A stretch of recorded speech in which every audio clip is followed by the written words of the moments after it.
Hello everyone, welcome to Ash's Whiskey Wars. Today's video, probably the biggest video of the year, is going to be my Scotch Whisky of 2024. So in today's video, I'm only going to be choosing between the winners of each region of Scotland. So we have my Campbeltown winner. Beware guys, spoilers alert. If you don't want to know, it's probably too late, but maybe go back and watch my other videos if you want to know the regional winners.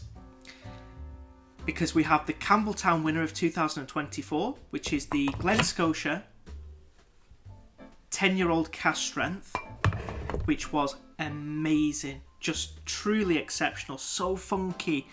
And what I loved is it gave me a realistic Springbank alternative. Bottled at cask strength and it's aged.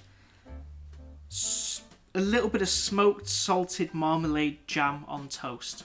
Beautiful, really, really good, but super dirty and funky as well. Gave me everything I wanted. The blended winner is going to be a recent purchase, and it's the Johnnie Walker Green Label. Now this is a 15-year-old whiskey blend, minimum age of 15 years, but it's a full malt blend. And I have to say, it's pretty good, which is why it won that category for me this year. My lowland pick of the year, we have the Bladnoch Vinaya, or Vinaya. I don't know how it's truly pronounced. Chocolatey, grassy and floral. Really, really impressive stuff. But a little bit youthful, I have to be honest, and not the cheapest. I should have mentioned the tasting notes for the Johnnie Walker. I was really surprised with getting ground espresso bean, ground coffee beans with a lot of ginger mixed with more of what I was expecting, which is this citrusy, honeyed, malty whiskey. But I was impressed with those two notes that I mentioned first. Then we have my Island winner of 2024. We have the Arran 10-year-old. Can't believe I haven't bought this one before, guys. I'm really, really disappointed in myself because it's really, really good. And I got a lovely note of coconut in there, which I've not had before on a whiskey. Now, the only one here today that isn't here actually is my Highland pick of 2024, and that was the Oban 14, and I don't have it on me right now, but that one's in the running here today as well. My Speyside winner is going to be the Benromach 10.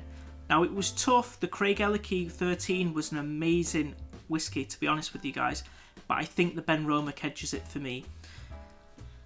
A little bit more of a wintry, cooler night Speyside for me, with that smoke and that oiliness, but a really good one nonetheless. And my Islay whiskey of 2024, the Laphroaig 16, which is really giving me those like rich olive oil, pine, vanilla cream, with your brackish water, that brine, that forest, boggy notes. Beautiful stuff, but certainly a more elegant and refined, sophisticated Laphroaig. Bottled at 48%. Well guys, it's my Scotch whisky of 2024 is not going to be the Bladnoch.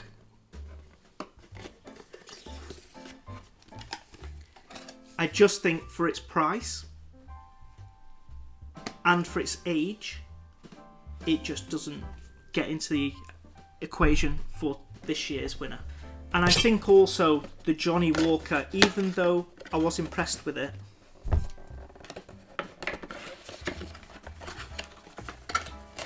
it isn't really at the level of these winners here today. So it really is between 5 whiskies, obviously the Oban 14 being the one you cannot see.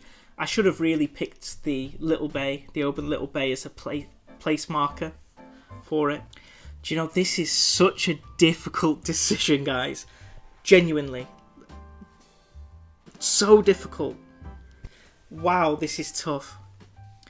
Do you know what I'm going to do, guys? Just to make this easier, I'm going to do my favourite whiskey of my favourite Scotch of 2024, and I'm also going to do my budget edition Scotch of 2024.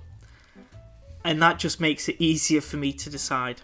So I'm going to include the Arran or the Benromach as my budget Scotch of 2024 because they both compete. And my Scotch whisky of 2024 will be the Glen Scotia 10 cask strength, the Laphroaig 16 or the Oban 14. And this really does depend on price, guys, because for the price I bought the Oban 14 for,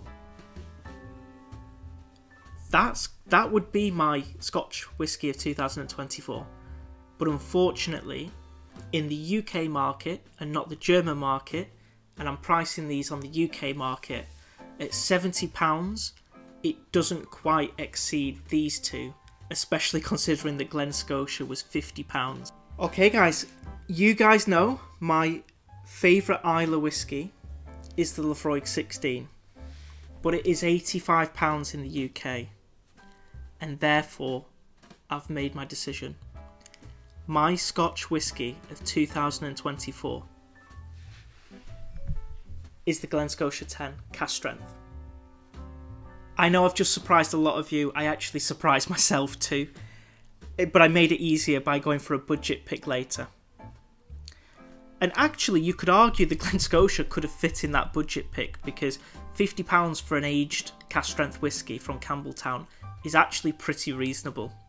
Just a fantastic whisky. You get peaches, pineapple, marmalade, smoked toffee, a little bit of salt, but not too much. Brown toast, burnt brown toast. Really, funky, dirty, oily. I'm happy with that. Okay guys, my Scotch whisky of 2024, the Glen Scotia 10 cask strength. If you agreed or disagreed with that, please let me know in the comments down below. But please do let me know in the comments what your Scotch whisky of 2024 was. I always am really interested to know. If you like the video, please click like, share the video, but most importantly, please do click that subscribe button down below. That really helps the channel out, and I really appreciate it. If you're feeling generous and would like to support the channel, I do have a Patreon account and also a PayPal account linked down below, where all proceeds go straight towards funding new whisky for the channel. And finally guys, I hope you're all having a Merry Christmas today. Enjoy the festivities and enjoy your whisky, but most importantly, enjoy the people that mean a lot to you. Thank you for watching guys, and there is more to come from me in 2025. Thank you so much for watching this video, and I hope to see you all for the next Whisky War.